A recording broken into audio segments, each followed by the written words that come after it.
بسم اللہ الرحمن الرحیم۔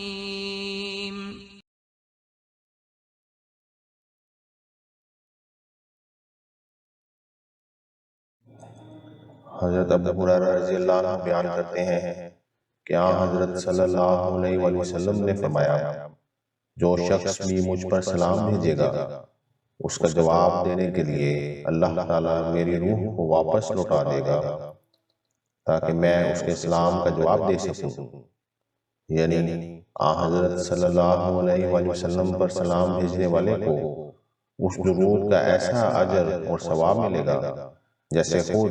حضور صلی اللہ علیہ وسلم سلام و درود کا جواب مرحمت فرما رہے ہوں۔ حضرت کعب رضی اللہ عنہ بیان کرتے ہیں کہ حضرت صلی اللہ علیہ وآلہ وسلم جب ہمارے ہاں تشریف لائے تو ہم نے عرض کیا، اے اللہ کے رسول صلی اللہ علیہ وآلہ وسلم، ہمیں یہ تو معلوم ہے کہ آپ صلی اللہ علیہ وآلہ وسلم پر سلام کس طرح بھیجا جائے، لیکن یہ پتہ نہیں کہ آپ صلی اللہ علیہ وآلہ وسلم پر درود کیسے بھیجیں۔ آپ صلی اللہ علیہ وآلہ وسلم نے فرمایا، تم مجھ پر اس طرح درود بھیجا کرو،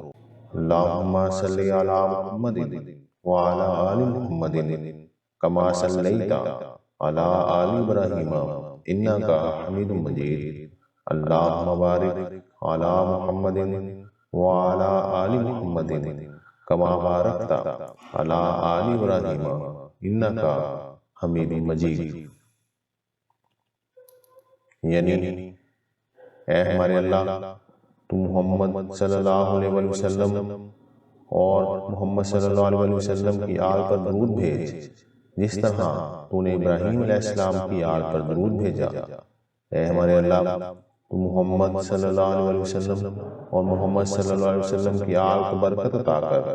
جس طرح تو نے ابراہیم علیہ السلام کی آل کو برکت عطا کی، تو حمد والا اور بزرگی والا ہے۔ حضرت فضالہ رضی اللہ عنہ روایت کرتے ہیں کہ حضرت صلی اللہ علیہ وآلہ وسلم نے